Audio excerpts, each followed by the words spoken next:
morning is rebuilding the broken wall. Rebuilding the broken wall. I'm not going to be speaking about you mix concrete together, you mix sand and this. That's not what I'm particular about this morning. I'm not going to be talking about project team. You need the designer. Yes, you need to do plan stage A, stage 2. No, that's not what I'm going to be speaking about. In fact, this message cannot be completed today. We can't conclude today. We have to finish up next week, Sunday. Now, rebuilding the broken wall. If I ask you, what is the purpose of a wall? I know we are going to have common answer. So the purpose of a wall is to protect, is to give us privacy, to secure a house, a community, a city, or a nation. That's why we have borders. So that is just the physical wall we can see. Everyone wants protection. We want security. We want privacy. So we will surround ourselves with a wall, because we don't want intruders into our house, into our community, into our city, or into our nations. Hallelujah. Amen. Now, as good as physical structure is, that is the wall, there is another wall, which is very crucial to our message this morning. And as I speak about the physical wall this day, I'm going to speak about the other wall. Then we shall conclude next week.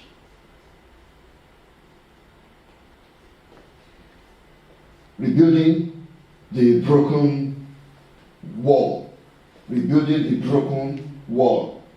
So, we read Nehemiah 2, 17 to 20. Now, the other wall, which I want to mention, is we call spiritual wall. Let me give you an example. The book of Job, chapter 1, verses 9 and 10. So Satan answered the Lord and said, does Job fear God for nothing?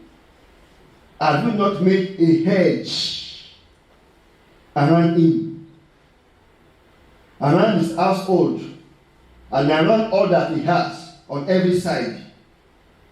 You have blessed the work of his hands, and his possessions have increased in the land. So from this passage, now we can see that there is another kind of protection, which is spiritual, which no one can see, around God's people. Satan could not penetrate Job because God had set a hedge around him. Not only Job, but around his household, his wife and his children. Not only that, around all that he has on every side, all his servants, all his flock, everything associated with Job was protected by the hedge from the Most High God. Protection. We call that spiritual wall. So it doesn't matter if you go to America, the wall will follow you there. If you find yourself in China, so far you are with God, this spiritual wall will follow you there, a hedge around him. So this spiritual wall is flexible. It goes with you everywhere. Everywhere you go, it follows you.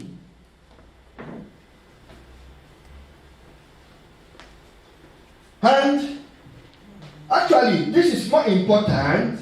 Spiritual wall is more important than the physical wall. If the spiritual wall is removed, the physical wall will collapse.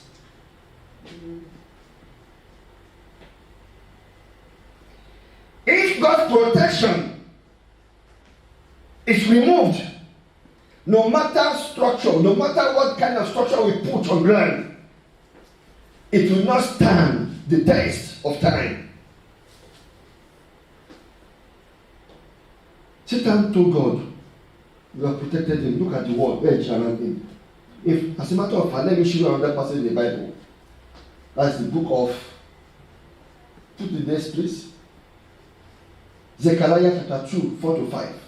Says, who said to him, run, speak to this young man, saying, Jerusalem shall be inhabited as towns without walls, because of the multitude of men and livestock in it. Now pay attention to verse 5. For I, says the Lord, will be a wall of fire. God said, I will be a wall of fire around Jerusalem, around her, and I will be the glory in her midst.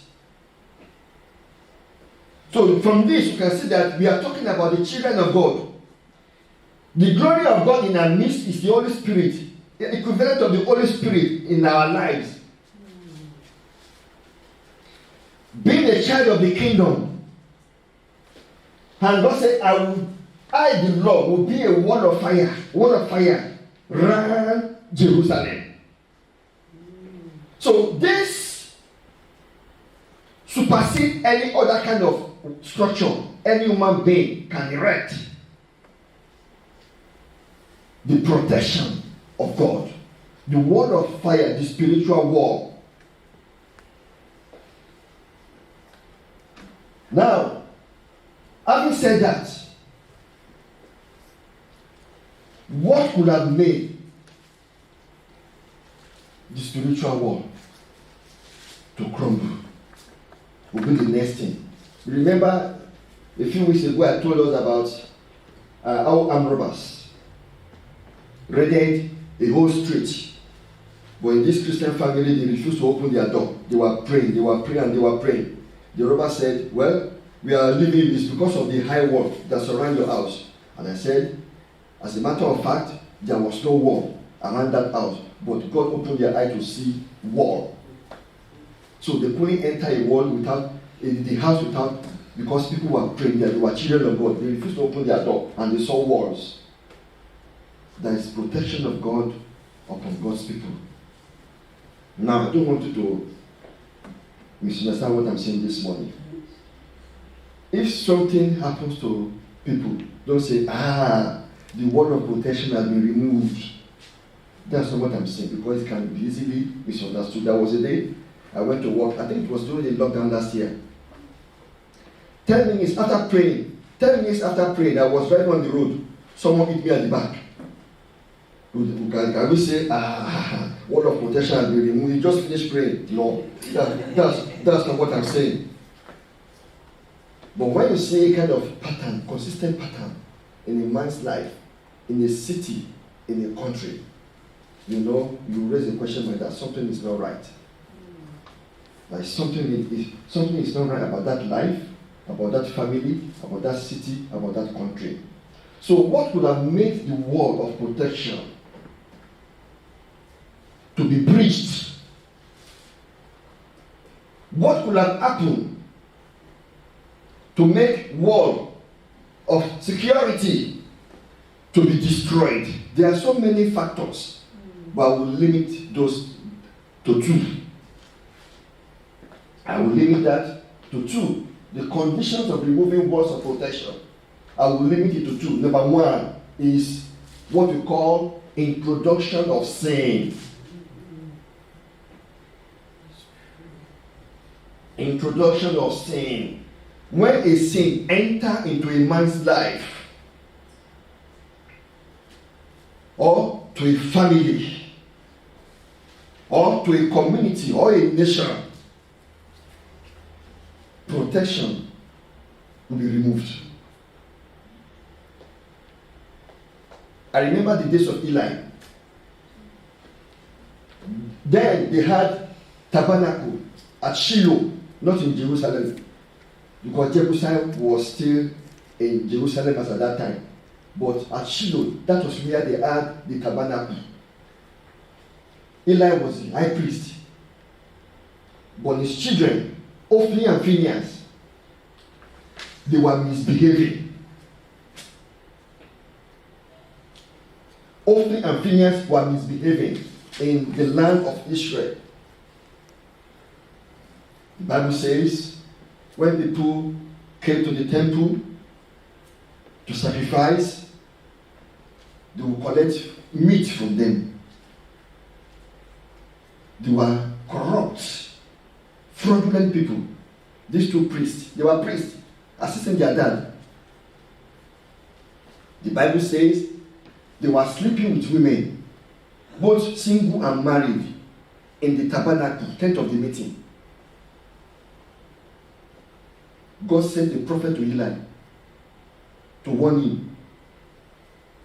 Later, God spoke through Samuel in 1 Samuel chapter 3 that, listen, I will do a thing in Israel that the ears of those, both ears of those who had it, who said their ears will tingle. There will be no man left for Eli in his household. And that goes further to say that because of their iniquities, say it cannot be atoned for. This wickedness cannot be atoned for. And that no offering will be acceptable to God because of these people. Samuel delivered the message to Eli. Do you know what Eli did? Well, he is God. Let him do as what seems good to him. I thought he would be crying and weeping. We didn't do that. The Bible says Eli did not restrain his children who were priests. So when sin is introduced into a man's life, it brings destruction. Shortly after that, they were in war with Philistines. They captured the Ark of Covenant. The two sons of Eli died in the war. Eli, who was waiting for them to return, when he had that Ark had been captured, he fell backward, broke his neck, and he died. One of the wife of one of his children had that father-in-law died, husband died, Ark captured. Then she gave birth. She was in labor. She gave birth, and she also died. And she named the boy Ichabod, glory has departed from Israel. In those days, they don't, as Shiloh didn't have erected wall, but the covering they had, that spiritual covering, was removed. Why? Because of the introduction of sin.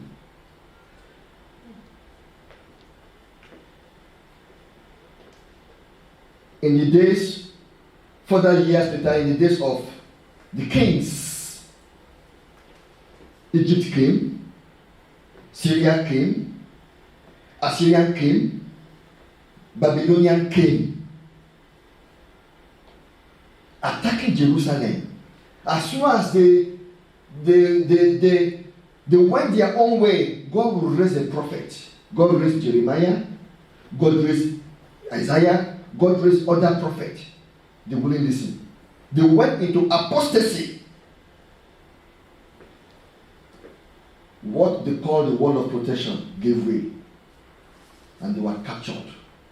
Because God allowed it. Spiritual wall is actually more important than the physical wall. I'm not against physical wall. It's okay to fence your house. I fence my house too. But the covering upon people's life. Sin, when you introduce sin, sin makes inroad into people's life. And so the devil can mess up with such people. Second point. I'm looking at the time. Second point is the spiritual insensitivity. The spiritual insensitivity. We all know that we have weakness, we have strength, we are better off in some things than the other. Before any calamity happens to anybody, or a city, or a nation, there will have a warning. This is why we ask God, God, in my weakness, I exchange my weakness with your strength. While we are weak, then we say we are strong. Because we have the exchange of Christ's strength with ours.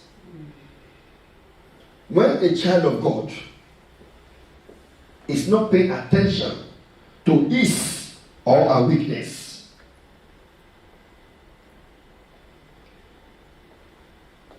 you know that with this your mouth, you're going to put into trouble. You know, many times tongue has put into trouble, but you still surround yourself with friends that gossips.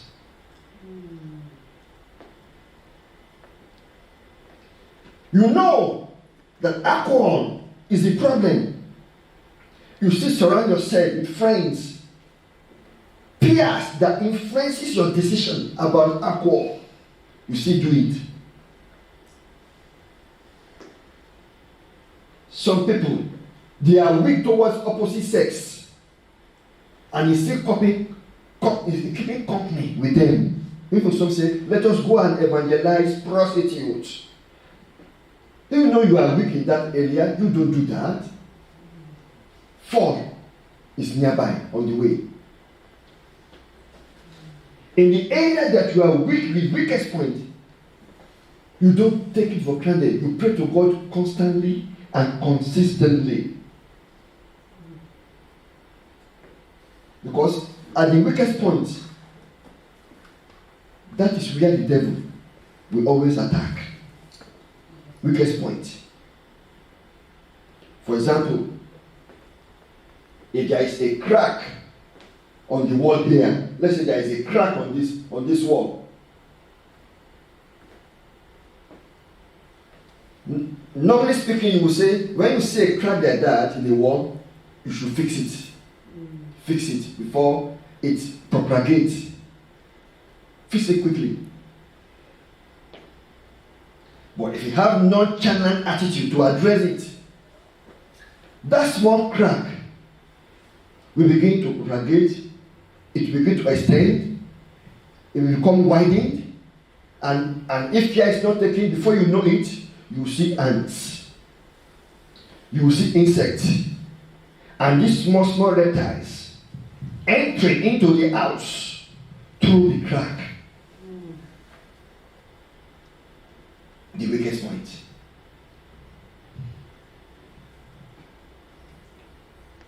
Before the devil lodges any serious attack upon the individual, it will be quietly walking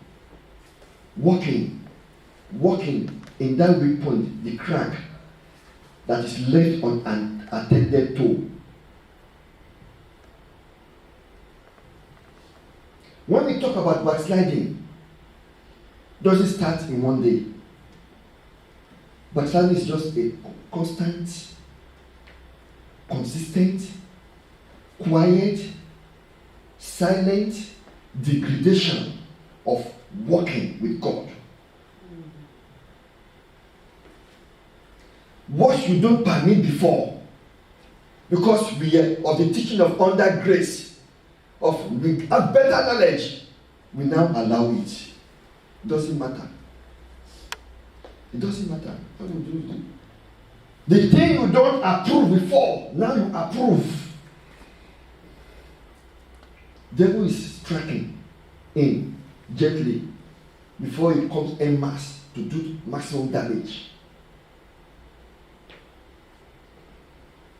When the interest in spiritual things dwindles,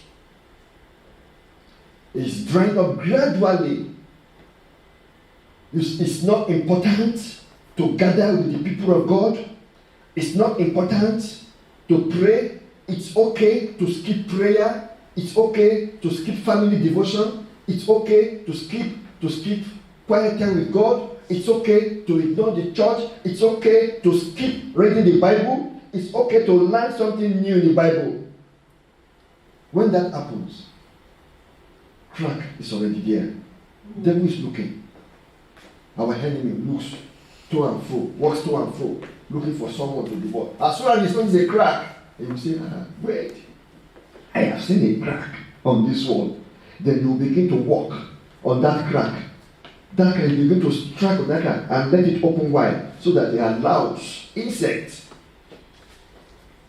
reptiles to enter into such art.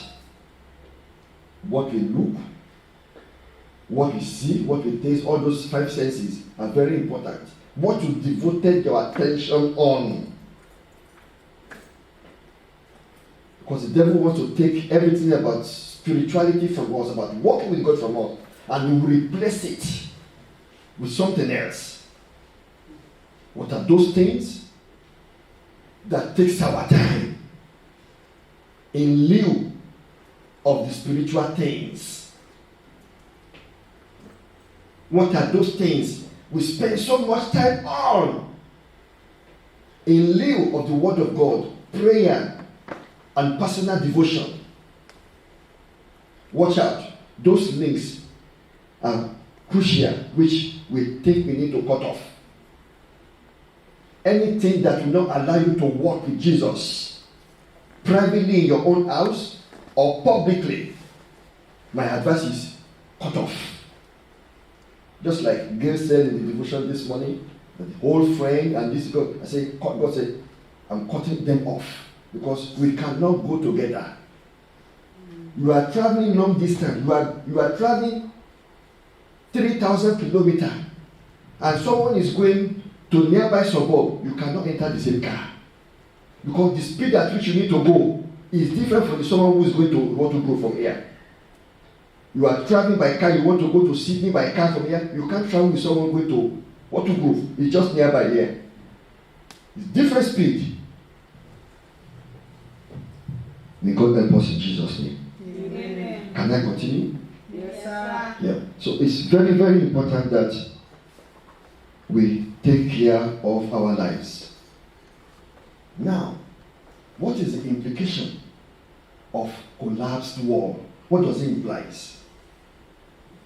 I said I have so many, but because of time, I've limited those to 2. But now, what are the implications?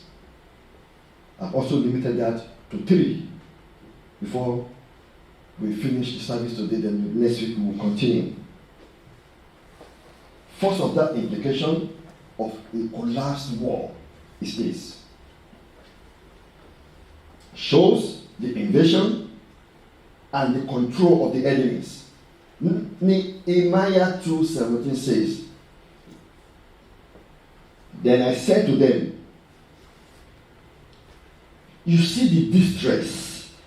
Look at that word. That was a heavy word used by Nehemiah. Say, you see the distress that we are in. How Jerusalem lies waste, and its gates are burned with fire. Come, let us build the wall of Jerusalem, that we may no longer be a reproach. In the real life, when the enemy gains entrance into a city, for example, let's say Jerusalem now, what they did was capture the king first and all the officers. They ransack their homes. They will take people captive. They change their law and policy. They stop their religion. And they will lord their own things over them. That was a practice in those days. If you read the Bible carefully, when Jerusalem was captured, or when they invaded other parts of Israel that has walls, normally the first thing was to besiege. If they refuse to open the gate, they will besiege it until there will be famine. Nothing goes in, nothing comes out. It happened in the days of Elisha. When there will be famine of the word of God. Famine, people were hungry.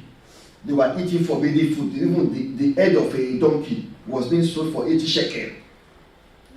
They were buying dung, poo of dove. As bad as so.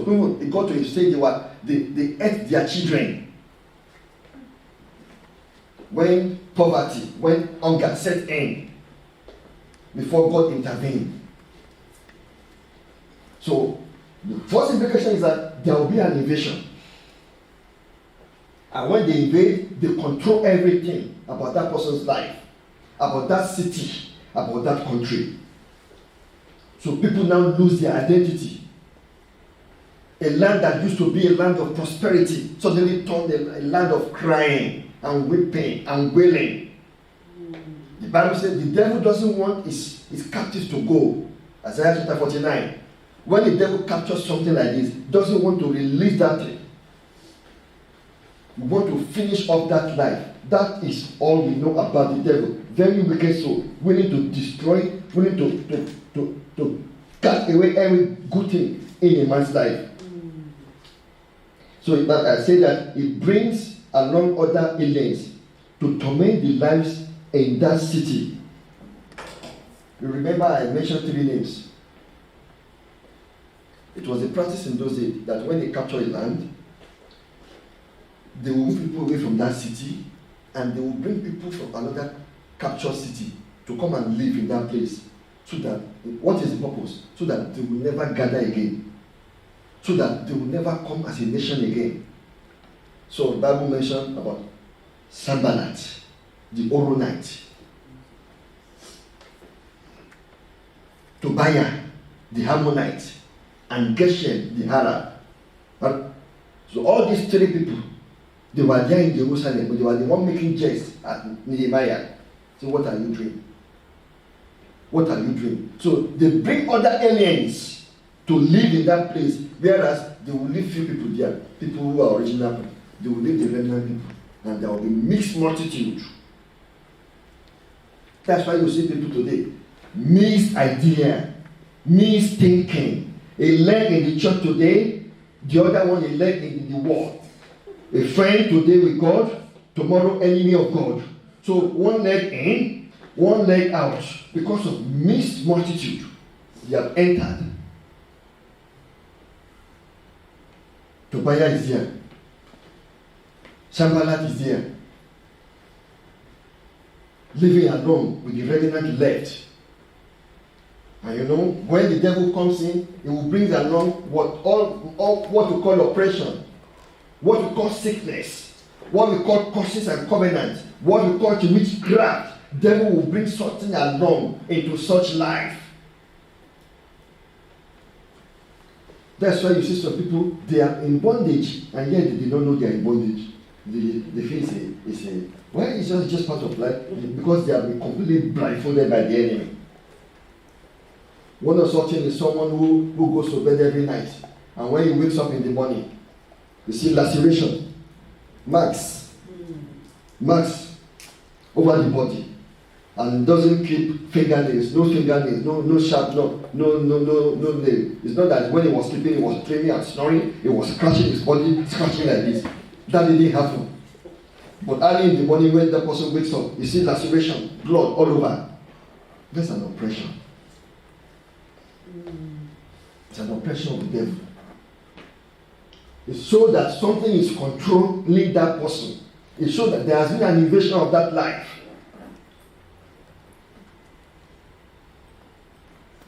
I heard a story about a family.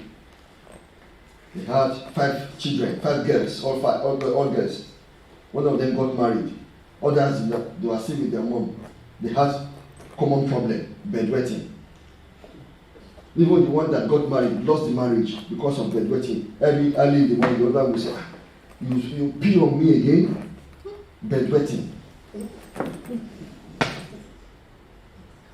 Oppression of the devil comes in different forms. Until they prayed. They were not born like that, but it started somewhere. Until they prayed, that thing has to stop. then the thing stopped. The devil oppresses people. When the devil invades a life, it brings in other oppressive spirits to come and torment that life. Implication of a collapsed world. Devil couldn't touch Job until God said, well, don't touch his life. Don't touch his life. I can vouch for Job that he will never denounce or deny me. The hedge was removed. And the devil all of a sudden descended in a single day, destroyed everything. The Sabians and the Chaldeans that took some of the animals and killed the servant, they've been there all along. But whenever they see them, they will just say, Job servants, Job flocks.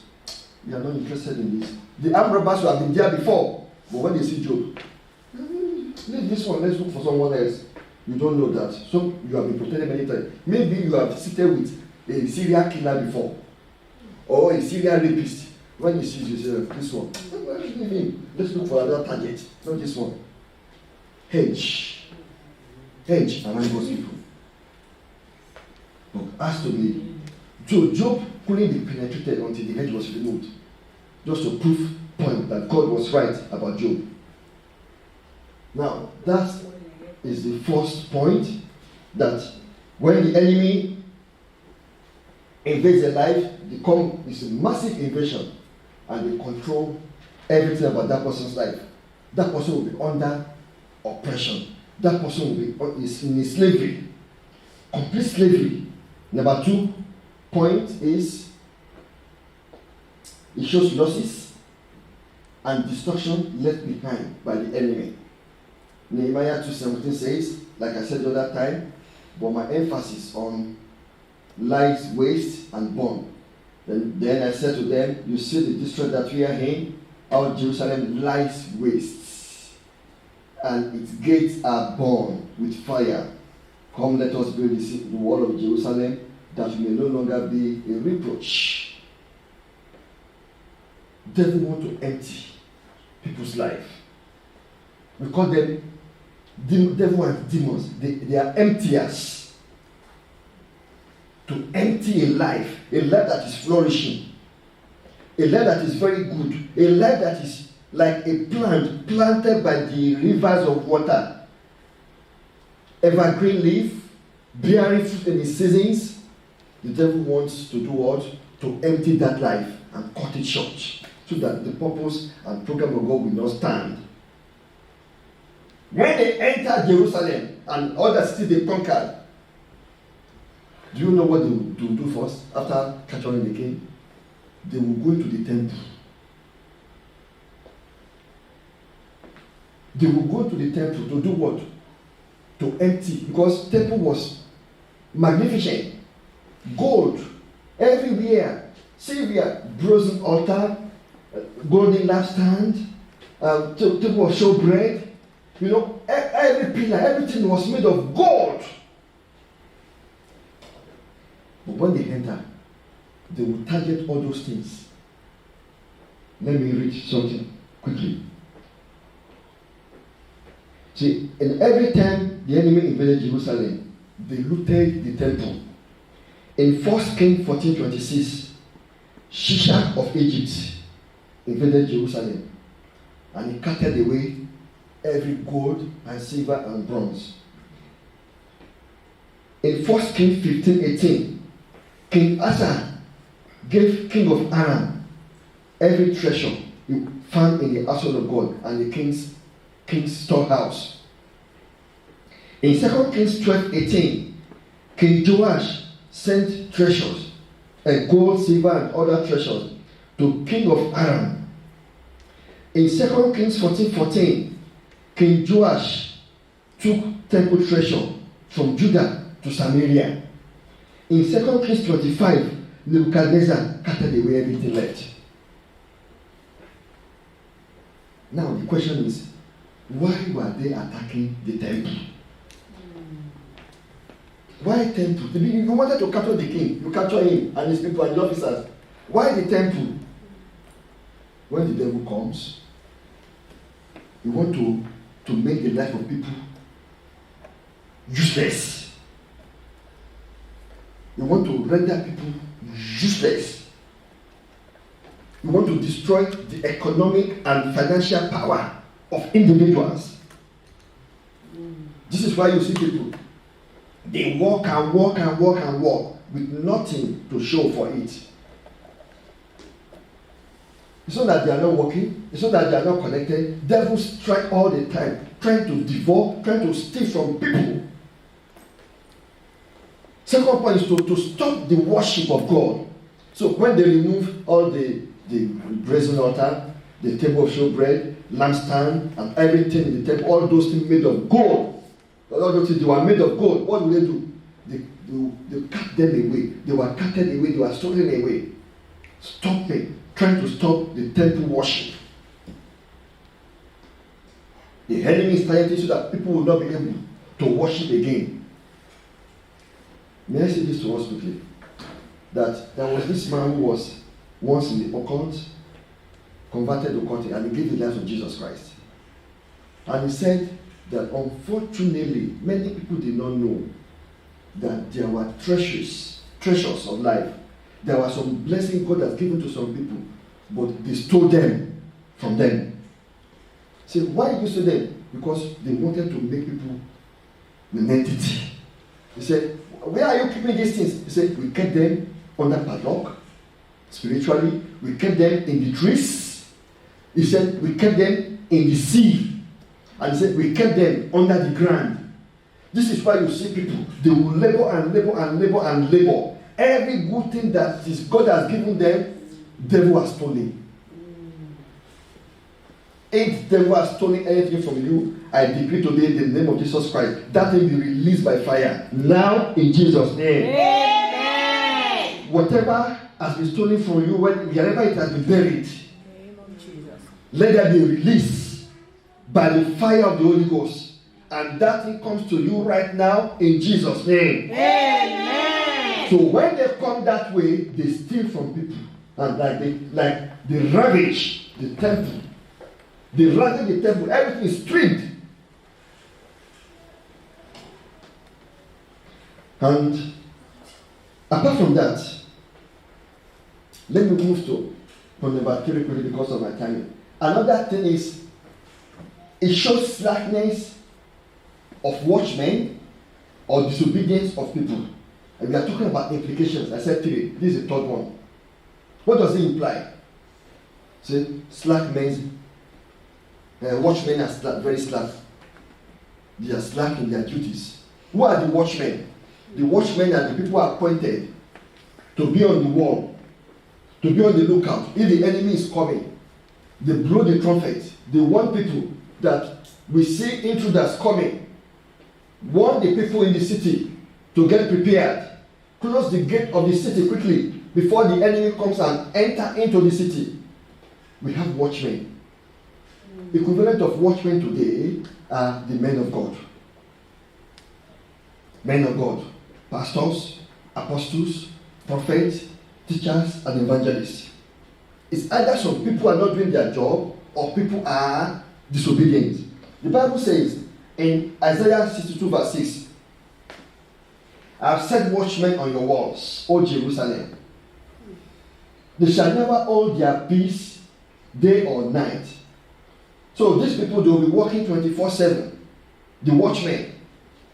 You who make mention of the Lord, do not keep silent. So anyone you see as a watchman will be in the intercessory one. Pray and be on the lookout for the enemies so that they will not penetrate a life. We saw something going on recently. This person said this. This person said that. Third person said that. And we saw a pattern. And we cannot allow this to happen. Maybe you do not know what happened. That is why we set up. Say, let us have this fasting and prayer. We need to pray to attack the devil. We can. When you see a pattern going on in someone's life, part number 1, number 2, number 3, We've got to do something quickly. Sound an alarm. We've got to pray. When you require fasting, we've got to do it. So, the watchmen, they have to do their job. That is one way. Number two is also to speak the right word of God. Not to preach about themselves, but to preach the truth, the word of God. Everything about the word of God centers about Jesus and Jesus only. But when people begin to feel so important and they arrogate the anointing and power unto themselves, that which is of the Holy Spirit, they say, I have this thing, and they begin to preach about themselves, down, they have not told the congregation the truth. In fact, maybe they are also ignorant of the spiritual activities. They are helpless themselves, and they are standing on anyone who wants to be a watchman must not be, it should be someone on fire than himself. He must be able to understand, to attack, and to say no to the devil. So that's for the watchmen. What of the people in the city or the community or in the congregation? Maybe they are disobedient themselves. They don't want to listen. It doesn't matter. I can't do anything now. I say fast. How can you ask us to fast? How can you ask us to fast? Can't you fast for us? How can you ask us to pray? What kind of prayer are you talking about? Even your prayer is too much for us. God is not that wicked. You're asking us to pray. You are saying this fire. What are you talking about? Sometimes the disobedience of people, they take things for granted, spiritual matter. When someone is warning and crying, Isaiah was crying. Jeremiah was crying. He was actually weeping. They call Jeremiah weeping prophet. He wept. He said, this is befalling. It's going to befall Jerusalem. They put him in the dungeon. They will not listen until what he said came to pass. When you get home, read this. I won't read the whole thing now. That's Ezekiel chapter 33. Let me just read verse 4. Say, then whoever hears the sound of the trumpet and does not take warning, if the sword comes and takes him away, his blood shall be upon his own head. So, these people, they are watchmen, they are there, giving direction, giving warning, saying the truth. They are on fire themselves, they blow the trumpet. People got to listen, to obey what the Bible says.